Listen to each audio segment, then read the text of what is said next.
Welcome back. आप देख रहे हैं आज पाकिस्तान। बात जरा करते हैं जी इतने गर्मी के मौसम में जहां हम हीट स्ट्रोक से बच रहे थे, और हीट स्ट्रोक से बचने के लिए आपको तमाम तर मशवरे क्या दिए गए कि पानी का ज्यादा से ज्यादा इस्तेमाल करें, जूसेस पीजिए, ठंडा रखिए, गैर जरूरी तौर पर बाहर मत निकलिए।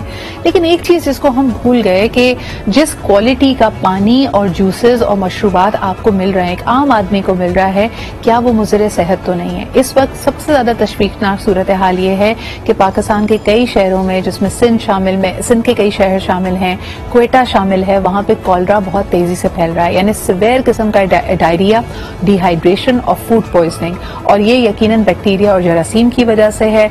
आप अगर देखें पानी किस क्वालिटी का आ रहा है, बर्फ, यानी एक आम आदमी इतनी गर्मी में जब बिलबिला रहा है और घर में ना फ्रिज है ना बिजली है, तो आप बाहर से जाके बर्फ लेते हैं, और ये बर्फ किस क्वालिटी की है हमें नहीं पता। यकीनन बच्चों से लेकर बड़ों तक बहुत सारे लोग बीमार पड़ रहे हैं। कल मैं सिंध के बहुत सारे जो शहर हैं उनके अस्पतालों का हाल देख रहे हैं कि एक एक दिन में 86-70 लोग आ रहे हैं मुख्तलिफ इसी किस्म की शिकायत लेकर। तो जरा इस पे बात करते हैं जी। हमारे साथ मौजूद हैं डॉक्टर सादिया खालिद। आप एक कंसल्टिंग फिजिशियन हैं एट सेहत कहानी एंड एट द DUHS। बहुत बहुत शुक्रिया डॉक्टर सादिया यहाँ मौजूद होने के लिए। वालेकुम अस्सलाम। अच्छा, ये बताइए, जो तबीयत की खराबी है, ये हीट स्ट्रोक है या these are water borne diseases? आप ज्यादा किसका ट्रेंड देख रही हैं? अच्छा, एक्चुअली प्रॉब्लम ये कि इस वक्त मिक्स केसेस हमारे पास आ रहे हैं। Heat stroke because of the sudden rise in the temperature, और जब सडन राइज होता है जैसा कि आपने बताया, तो आहिस्ता आहिस्ता जब पानी की डिमांड बढ़ती है तो लोग जो हैं जहाँ से इजीली अवेलेबल है उसको पीते हैं। तो इसमें एक मेन चीज़ जो है वो वाटर बोर्न डिजीजेस इस वक्त ज़्यादा आउटब्रेक हमारे पास मिल रहा है। तो हीट स्ट्रोक तो अपनी जगह है, बट डायरिया जिसको आप इसहाल या दस्त कहते हैं, वो केसेस भी हमारे पास रिपोर्ट हुए हैं। तो कल मैं अखबार में पढ़ रही थी, अभी इन कराची 26,000 केसेस जो हैं वो डायरिया के एडमिट हुए हैं, जिसमें 26,000 केसेस। आप सोचिए कि, और इसमें बच्चे भी शामिल हैं, बूढ़े 11 से 12,000 के करीब, तो सिर्फ 5 साल से कम उम्र के बच्चे।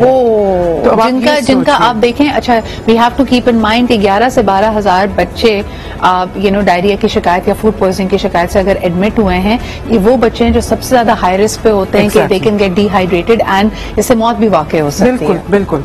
तो अगर ये सिचुएशन है तो it's not just heat stroke, the diarrhoea is also there.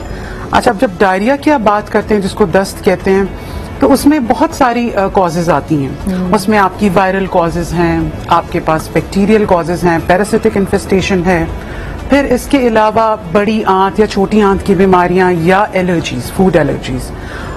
इस वक्त जो है मिक्स्ड केसेस हैं। Virus is also there, cholera जो एक बैक्टीरियल इन्फेक्शन है। खाने पीने में भी एहतियात करनी चाहिए। मुझे लगता है इतने हाई टेम्परेचर्स में जो लोग स्ट्रीट फूड के या बाहर के खाने के शौकीन हैं, हमें नहीं पता कि वहाँ पे मीट का, प्री कुक चीजों का, इवन कुक चीजों का टेम्परेचर कैसे मैनेज हो रहा है। बिल्कुल। देखिए, जब आप प्रिवेंशन की तरफ आते हैं डायरिया की, तो उसमें सबसे पहली बात यह कि आपका वाटर इनटेक, जो पानी है आपका, वो जो आप पी रहे हैं, वो कौन सी सोर्स से है।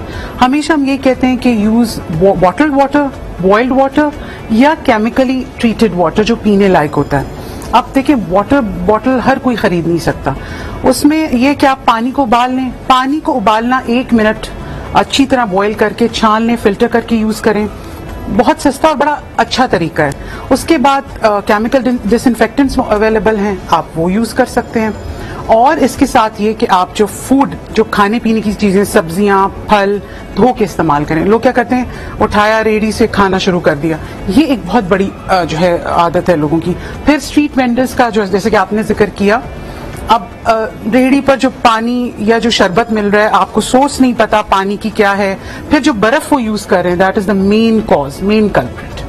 और एक छोटी छोटी चीजों की अगर बात की जाए, स्ट्रीट फूड में आप देखें कि कौन सा ऐसा इंग्रेडिएंट है या लवाजमात हैं जिसके ज्यादा जल्दी होने के चांसेस होते हैं। कोई भी चीज अगर उसमें कच्ची प्याज पड़ रही है और टेम्परेचर अप एंड डाउन होगा, वो चीज जल्दी खराब हो जाएगी, उसमें से हीक आने लगेगी।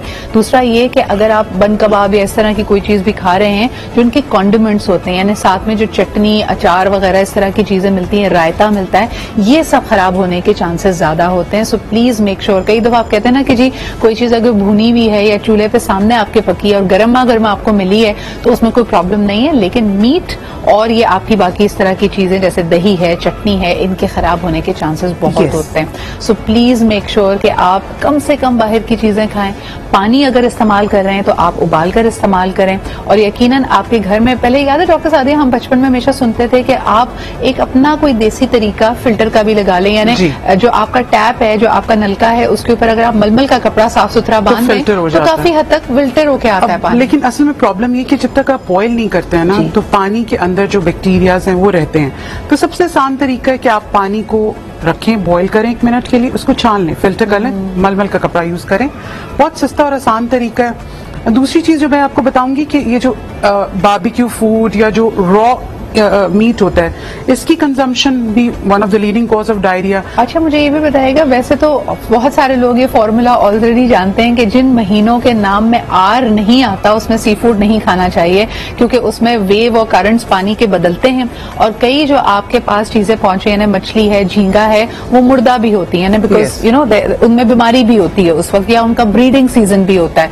तो खास तौर पर उनको क्या कहेंगे जो अभी भी दबा के मछली खा रहे हैं? और उसका प्रॉब्लम ये कि अगर आपकी सोर्स जो है वो ऐसी जगह जो कंटेमिनेटेड वाटर है, वहां से अगर आपने सी फूड को यूज किया, कंटेमिनेटेड वाटर से मुराद वो तालाब जहां पे आपका गंदा पानी, जो कंटेमिनेटेड वाटर भी एंटर हो रहा है, तो अगर आप वो मछली कंज्यूम करेंगे तो आपको बहुत हद तक मुमकिन है कि आप इन्फेक्शन हो।